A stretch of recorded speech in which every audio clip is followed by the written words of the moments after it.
अल्हम्दुलिल्लाहि रब्बिल आलमीन वस्सलातु वस्सलामु अला सय्यिदिल मुरसलीन अम्मा बअद फ़अऊज़ु बिल्लाहि मिनश शैतानिर रजीम बिस्मिल्लाहिर रहमानिर रहीम। अल्लाह अज़्ज़ा व जल जे प्यारे हबीब लबीब सल्लल्लाहु तआला अलैहि वसल्लम जो फरमाने अलिशान है,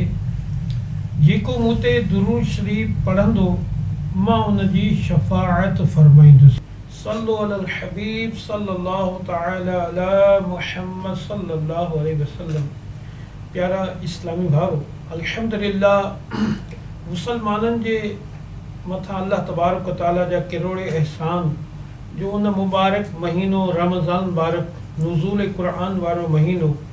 रमज़ान मुबारक जो महीनो नसीब फरमायो ऐं रमज़ान जे मुबारक महीने खां बाद फ़ौरन अल्लाह ताला खुश नसीब रोज़ेदार इबादत करण वारनि जे लाइ ईद सईद जो ख़ुशियूं अता फरमायूं। माह शवाल मुकर्रम जो पहिरियों ॾींहुं ईद उल फितर जो ॾींहुं हूंदो आहे ऐं हिन मुबारक शवाल जे महीने में हिकु अज़ीम हस्ती, हिकु वली कामिल आला हज़रत इमाम अहले सुन्नत मौलाना शाह इमाम अहमद रज़ा ख़ान फ़ाज़िल बरेलवी रहमतुल्लाहि तआला अलैहि जी विलादत जी तारीख़ बि आहे। अल्हम्दुलिल्लाह आला हज़रत इमाम अहमद रज़ा ख़ान अलैहि रहमतुर रहमान जी विलादत जेका आहे बरेली शरीफ जे पाड़े जसोली में 10 शवाल मुकर्रम 1272 हिजरी छंछर जे ॾींहुं ज़ोहर जे वक़्त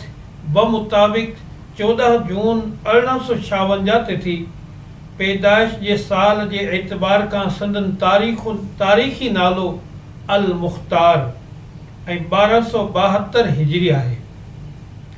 सल्लु अलल हबीब सल्लल्लाहु तआला अला मुहम्मद सल्लल्लाहु अलैहि वसल्लम। इमाम अहले सुन्नत मौलाना शाह इमाम अहमद रज़ा ख़ान अलैहि रहमतुर रहमान उहा मुबारक अज़ीम मज़हबी ऐं दीनी शख़्सियत आहिनि। अल्लाह तबारक व तआला संदन जो शान ऐं अज़मत तमामु घणो वधायो हो, बल्कि आला हज़रत रहमतुल्लाहि तआला अलैहि अञा नंढा ई हुया ऐं नंढपिण में उमूमन ॿार खेॾण में कुदण में ईअं ई वक़्तु गुज़ारींदा आहिनि, लेकिन इमाम अहले सुन्नत मौलाना शाह इमाम अहमद रज़ा ख़ान अलैहि रहमतुर रहमान जे नंढपिण जी उमिरि खे बि जेकॾहिं गौर कंदासीं त अल्लाह जी वॾी महिरबानी हुई जो आला हज़रत रहमतुल्लाहि तआला अलैहि 4.5 सालनि जी उमिरि में पाण क़ुरान पाक नाज़रा मुकम्मल फरमायो ऐं इहा अल्लाह ताला जी नेमत हुई। ऐं जंहिं वक़्तु 6 सालनि जी उमिरि थी संदन घराणो बि इल्म वारो हो, आलिम हुया, वालदा बि नेक बीबी हुई। आला हज़रत रहमतुल्लाहि तआला अलैहि जी उमिरि मुबारक जॾहिं 6 सालनि जी उमिरि जा थिया ऐं रबीउल अव्वल शरीफ जो मुबारक महीनो आयो त पाण मिंबर शरीफ ते जलवा अफ़रोज़ थी ज़बरदस्त मीलादुन नबी सल्लल्लाहु अलैहि वसल्लम जे मौज़ू ते हिकु अज़ीम शान बयान फरमायो। वॾे इज्तिमा में उम्दा तक़रीर करे उलमाए किराम ऐं मशाइख़ इज़ाम खां तहसीन ऐं आफ़रीन जी दाद हासिल कई। आला हज़रत रहमतुल्लाहि तआला अलैहि इन नंढे उमिरि में ई जॾहिं अव्हां खे संदन खे इहा ख़बर पई त हुज़ूर गौस आज़म शेख अब्दुल क़ादिर जीलानी रहमतुल्लाहि तआला अलैहि जो रोज़ो मुबारक बगदाद में ऐं बगदाद जंहिं सिमत हुयो पाण इन उमिरि खां ई बगदाद जो अदब कंदा हुआ ऐं इन तरफ़ पेर कॾहिं न फैलायो। आला हज़रत रहमतुल्लाहि तआला अलैहि ज़बरदस्त आशिक़ रसूल, आलिम दीन, मुफ़स्सिर क़ुरान, मुहद्दिस ऐं फ़क़ीह ज़बरदस्त अल्लाह तबारक व तआला उलूम खां नवाज़ियो हो ऐं इन सां गॾोगॾु आला हज़रत रहमतुल्लाहि तआला अलैहि 5 वक़्त नमाज़ मस्जिद में जमात सां पढ़ण जा तमामु सख़्तु पाबंद हुया। एतिरे ताईं जो उलमा लिखनि था त आला हज़रत रहमतुल्लाहि तआला अलैहि आख़िरी उमिरि में पाण जॾहिं कमज़ोर थी विया ऐं इन क़ाबिल हुया जो हली पाण न पिया सघनि, बल्कि ॿियनि जे सहारे ते बि वञी मस्जिद में नमाज़ जमात सां अदा कंदा हुआ। प्यारा इस्लामी भारो, अॼु उन अज़ीम शख़्सियत जे हवाले सां, उन जी सवाने हयात जे हवाले सां कुझु मदनी ॻोल्ह ॿुधूं पिया। आला हज़रत रहमतुल्लाहि तआला अलैहि जे दिल में अल्लाह अज़्ज़ व जल जे प्यारे नबी आख़िर ज़मान सल्लल्लाहु तआला अलैहि वसल्लम जी मोहब्बत ऐं इश्क़ रसूल जो अहिड़ो मतिलबु लाज़वाल ख़ज़ानो नेमत तव्हांजे दिल में हुई। आला हज़रत रहमतुल्लाहि ताला अलैहि जी बचपन जे वाक़ियात में हिकु इहो बि हुयो त पाण जॾहिं बि रस्ते खां गुज़रंदा हुआ उमूमन निगाहूं हेठि रखंदा हुआ ऐं जेकॾहिं का ग़ैर महरम औरत का साम्हूं अची वेंदी हुई त पाण पंहिंजूं निगाहूं हेठि रखंदा हुआ। इमाम अहले सुन्नत मौलाना शाह इमाम अहमद रज़ा ख़ान अलैहि रहमतुर रहमान नंढपिण में ई पाण खे जॾहिं नाज़रा क़ुरान पाक पढ़ाइण जे लाइ हिकु मौलवी साहब ईंदो हो, जनाब सैयद अयूब अली साहब रहमतुल्लाहि ताला अलैहि फरमाइनि था त नंढपिण में आला हज़रत रहमतुल्लाहि ताला अलैहि खे घर में हिकु मौलवी साहब क़ुरान शरीफ़ पढ़ाइण ईंदा हुआ। हिकु ॾींहं जी ॻाल्हि आहे त उस्ताद साहब उहो मौलवी साहब क़ुरान पाक पढ़ाईंदे हिकु लफ़्ज़ पढ़ाइनि पिया जंहिं ते ज़बर हुई, लेकिन आला हज़रत रहमतुल्लाहि ताला जी ज़बान खां बार बार उहो लफ़्ज़ ते ज़ेर जो आवाज़ कॾहिं निकिरे पियो। उस्ताद साहब बार बार उहो लफ़्ज़ ज़बर सां पढ़ाइनि पिया, पाण ज़ेर सां लफ़्ज़ अदा कनि पिया। आख़िरकार उन मौलवी साहब संदन आला हज़रत रहमतुल्लाहि ताला अलैहि जे दादा जन वटि वठी आया त मां साईं खे ही क़ुरान पाक पढ़ायां थो ऐं बार बार ही लफ़्ज़ ज़बर पढ़ायां थो, लेकिन ही ज़ेर करे अदा कनि था। संदन दादा भी आलिम हुया। जॾहिं क़ुरान पाक जे नुस्खे ते गौर कयो ॾिठो त वाकई कातिब जी ग़लती सां हक़ीक़त में उन लफ़्ज़ ते ज़ेर हुई, लेकिन कातिब जी ग़लती सां ज़बर अची चुकी हुई। आला हज़रत रहमतुल्लाहि ताला अलैहि जा जेके दादा हुया उहे पुछनि पिया त ए अहमद, ऐं पुट तोखे जॾहिं उस्ताद साहब ही लफ़्ज़ ज़बर करे पढ़ाए पियो त तूं छो न उहो अदा करे पियो? त आला हज़रत रहमतुल्लाहि ताला अलैहि फरमाइनि पिया, मां त कोशिशि कयां पियो, लेकिन मुंहिंजी ज़बान खां इहो लफ़्ज़ ज़बर करे न पियो निकिरे। सुभान अल्लाह। बचपन में ही अल्लाह तबारक व तआला उहा बरकत ॾिनी जो माण्हू जूं निगाहूं हेठि हुज़ूर अलैहिस्सलातु वस्सलाम ते दुरूद पाक पढ़ंदा हुआ ऐं इल्मु सिखंदा हुआ। ऐं इल्म में अल्लाह तबारक व तआला हाफ़िज़े जो इहो हाल रखियो ऐं शौक़ ऐं ज़ौक़ इहो हाल हुयो त पाण इल्म दीन कीअं सिखियूं। अचो त इन में ॿुधूं त केतिरी उमिरि में पाण आलिम दीन जी सनद हासिल कयूं। आला हज़रत रहमतुल्लाहि ताला अलैहि पाण फरमाइनि था त मुंहिंजा उस्ताद जंहिं वटि जेकी मूंखे शुरूआती किताब पढ़ाईंदा हुआ, जॾहिं मां उन्हनि खां सबक़ु पढ़ंदो हुयुमि ऐं उस्ताद मूंखे सबक़ु पढ़ाईंदा हुआ त हिकु ॿ भेरो ॾिसी करे किताब बंदि करे छॾींदो हुउसि ऐं पंहिंजो सबक़ु यादि ॿुधाईंदो हुयुसि। त उस्ताद बि इन ॻाल्हि ते हैरान थींदा हुआ ऐं जॾहिं सबक़ु मां यादि ॿुधाईंदो हुउमि त हरफ ब हरफ लफ़्ज़ ब लफ़्ज़ सॼो उहो सही ऐं दुरुस्त हूंदो हो। एसि ताईं जो इहा मुंहिंजी रोज़ानो कैफ़ियत, मुंहिंजी इहा हालति ॾिसी उस्ताद हिकु भेरे मूंखे ईअं चयो, ए अहमद मियां, इहो त ॿुधाए त तूं इंसानु आहीं या जिन जो मूंखे सबक़ु पढ़ाईंदे वक़्तु लॻे थो ऐं तोखे यादि करे ॿुधाइण में वक़्तु नथो लॻे? त आला रहमतुल्लाहि ताला अलैहि संदन उस्ताद खे अर्ज़ु कनि था त साईं, मां त अल्हम्दुलिल्लाह मां इंसान ई आहियां, लेकिन मुंहिंजे मथां अल्लाह तबारक ताला जो ख़ासि करम आहे। प्यारा मिठा इस्लामी भारो, आला हज़रत रहमतुल्लाहि ताला अलैहि उहा अज़ीम शख़्सियत हुया जिन बचपन में ही इल्म दीन खे कीअं हासिल कयो ऐं अल्लाह तबारक ताला इल्म जी नेमत कीअं सदन तौफ़ीक़ बख़्शी, उहा नेमत अता फरमाई। त मुंहिंजा आका आला हज़रत रहमतुल्लाहि ताला अलैहि सिर्फ़ु 13 साल 3 महीना 13 साल 3 महीना ऐं 4 ॾींहंनि जी उमिरि में तमामु मुरवजा उलूम, यानी जेकी उन वक़्तु पढ़िया वेंदा हुआ जी, उन्हनि जी तमामु उलूम जी तकमील पंहिंजे वालिद सगोरे रईसुल मुतकल्लिमीन हज़रत मौलाना नकी अली ख़ान रहमतुल्लाहि ताला अलैहि खां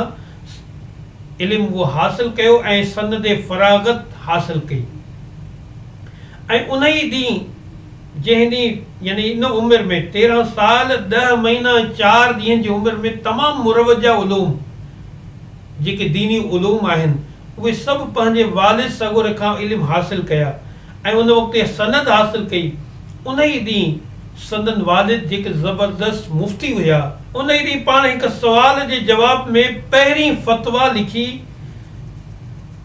उन फ़तवा खे संदन वालिद जॾहिं चेक कयो, तफ़्तीश कयो, चेक कयो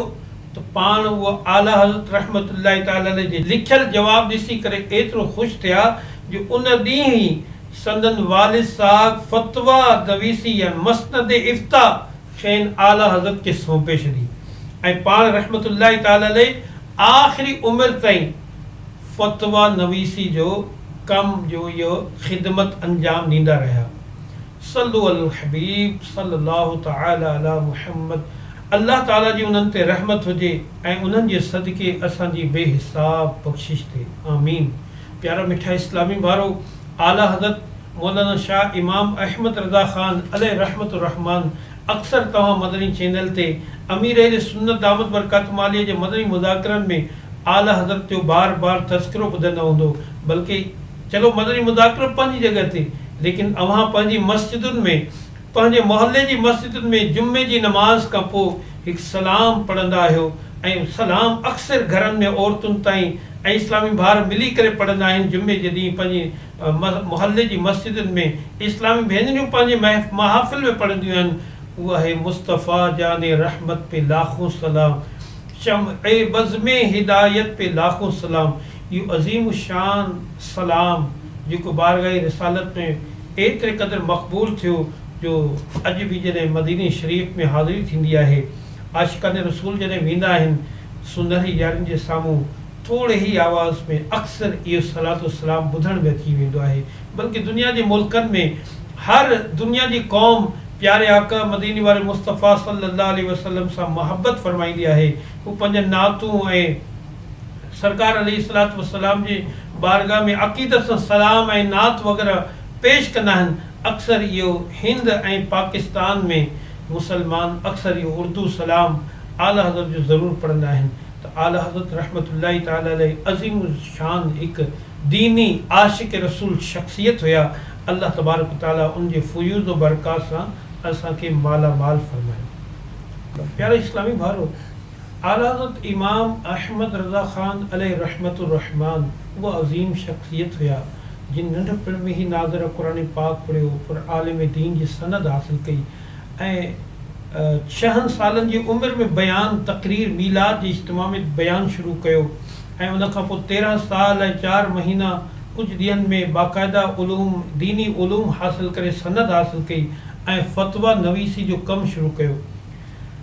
हज़रत जनाब सैयद अयूब अली साहब रहमतुल्लाहि तआला अलैहि जेके आला हज़रत रहमतुल्लाहि तआला जे ख़लीफ़ा बि हुया, ज़बरदस्ती आलिम बि हुया, पाण फ़रमाइनि था त हिकु दफ़े आला हज़रत रहमतुल्लाहि तआला अलैहि फ़रमायो त माण्हू घणा मूंखां जॾहिं सवालात ऐं मुंहिंजे ख़त लिखंदा आहिनि त मूंखे अक्सर माण्हू हाफ़िज़ करे नाले सां लिखंदा आहिनि, हाफ़िज़, जॾहिं त मां हाफ़िज़ ई क़ुरान न आहियां, क़ुरान पाक हिफ़्ज़ न कयो आहे। लेकिन आला हज़रत रहमतुल्लाहि तआला अलैहि फ़रमाइनि था, यानी सैयद अयूब अली साहब रहमतुल्लाहि तआला अलैहि, सैयद अयूब अली साहब रहमतुल्लाहि तआला अलैहि फ़रमाइनि था त उन ॾींहुं ई आला हज़रत रहमतुल्लाहि तआला अलैहि क़ुरान पाक खे हिफ़्ज़ करणु शुरू फ़रमायूं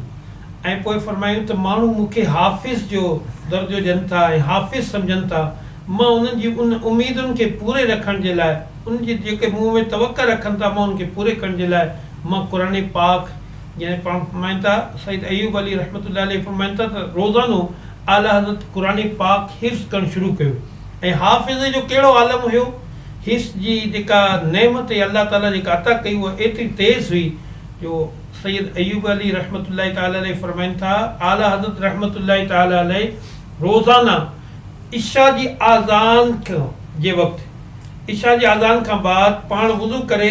जमात शुरू थियण ताईं पाण क़ुरान पाक जो पारो पढ़णु शुरू कंदा हुआ ऐं हिकु जीअं जमात शुरू थियण ताईं पूरो पारो क़ुरान पाक जो हिकु पूरो पढ़ी वठंदा हुआ ऐं उहो हिफ़्ज़ कंदा हुआ। वरी ॿिए ॾींहुं इन ई टाइम में ॿियो क़ुरान पाक जो पारो पढ़ंदा हुआ, हिफ़्ज़ करे वठंदा हुआ। एतिरे ताईं जो 30 ॾींहं गुज़रिया त 30 ॾींहंनि में अल्लाह जी रहमत सां पूरो क़ुरान पाक रोज़ानो इन ई घड़ियुनि में इन वक़्त में हिकु हिकु पारो करे 30 ॾींहंनि में पूरो क़ुरान पाक हिफ़्ज़ फरमायो ऐं पोइ पाण आला हज़रत रहमतुल्लाहि तआला अलैहि इरशाद फरमाइनि था, मूं क़ुरान पाक तरतीब सां पंहिंजी कोशिश सां यादि करे वरितो आहे, ही इन लाइ त उन्हनि ख़ुदा जे बाननि जो जेके मुंहिंजे नाले आदो हाफ़िज़ लिखी छॾींदा आहिनि उन्हनि जो चवणु ग़लति साबित न थिए। अल्लाह ताला जी उन्हनि जे मथां रहमत हुजे ऐं उन्हनि जे सदके असांजे मथां असांजी बेहिसाब बख़्शिश फरमाए। प्यारे इस्लाम वारो अंदाज़ो लॻायो अल्लाह रब्बी करीम आला हज़रत रहमतुल्लाहि तआला अलैहि खे केतिरो ज़बरदस्त हाफ़िज़ो अता फरमायो जो रोज़ानो मुंहिंजो अंदाज़ो आहे त 15-20 मिंट इहो टाइम हूंदो आहे ऐं इन 15-20 मिंट में ईशा जे इन आज़ान खां बाद जमा शुरू थियण ताईं इन 15-20 मिंट में हिकु पूरो क़ुर पाक जो पारो पढ़णु, हिफ़्ज़ करणु ऐं वरी 30 ॾींहंनि में 30 पारनि खे यादि करणु ऐं अलाह ताला जो हम्द वजा लाइणु। त मां अलाह जी रहमत सां इन क़ुर पाक जा 30 पारा पंहिंजी कोशिशि सां तरतीब वार यादि कया आहिनि। ऐं पाण त मां उन्हनि माण्हुनि जी बि ॻाल्हि खे रखण जे लाइ त जेकी मुंहिंजे नाले सां हाफ़िज़ लिखंदा आहिनि, अंदाज़ो लॻायो त ही अज़ीम शख़्सियत जिन खे अलाह ताला उलूम मुरवजा उलूम, दीनी उलूम, दुनियावी मुख़्तलिफ़ उलूमनि में ऐं क़ुर पाक जी हिफ़्ज़ करण में एतिरो लाज़वाल नेमत अता फ़रमाई जो थोरे वक़्त में पाण ज़बरदस्त हाफ़िज़ क़ुर बणिजी विया। ऐं आला हज़रत रहमतुल्लाहि तआला अलैहि सां गॾु रहण वारनि आलिमनि फ़रमाईंदा अक्सर असां इहे ॾिसी इल्म दीन में अव्हां जी महारत खे ॾिसी हैरान थी वेंदा हुआसीं त जॾहिं मुख़्तलिफ़ शहरनि मां मुख़्तलिफ़ दीनी सवालात ईंदा हुआ ऐं असां हैरान थी वेंदा हुआसीं त असां हीअ कीअं मतिलबु एतिरा सुवाल आला हज़रत जवाबु ॾींदा हुआ ऐं हू सुवाल अर्ज़ु कंदा हुआ ऐं आला हज़रत रहमतुल्लाहि तआला अलैहि जवाबु इरशाद फ़रमाईंदा रहंदा हुआ। अल्लाह तबारक व तआला इमाम अहले सुन्नत मौलाना शाह अहमद रज़ा ख़ान अलैहि रहमतुर रहमान जी सची पक्की मोहब्बत ता फ़रमाए। उन्हनि ज़बरदस्त क़ुर करीम जो तर्जुमो बि कयो जंहिंजो नालो कंज़ुल ईमान आहे। सिंधी में बि कंज़ुल ईमान जो तर्जुमो अल्हम्दुलिल्लाह मौजूदु आहे। अल्लाह रब करीम असांजे दिलि में बि आला हज़रत रहमतुल्लाहि तआला अलैहि जे सदके हक़ीक़ी इश्क़ ता फ़रमाए, 5 वक़्त नमाज़ जी पाबंदी नसीब फ़रमाए, क़ुर करीम जी तिलावत जो शौक़ नसीब फ़रमाए ऐं इल्म दीन जो ज़ौक़ ऐं शौक़ नसीब फ़रमाए ऐं हक़ीक़ी नेमत अल्लाह तबारक व तआला नबी आख़िर ज़मान सल्लल्लाहु अलैहि वसल्लम जी सच्ची पक्की मोहब्बत ता फ़रमाए। जीअं आला हज़रत जी दिलि में इश्क़ रसूल जी दौलत हुई, अल्लाह उन जे सदके असांखे बि इश्क़ रसूल जी दौलत नसीब फ़रमाए। आमीन बिजाहि नबी आमीन सल्लल्लाहु अलैहि वसल्लम।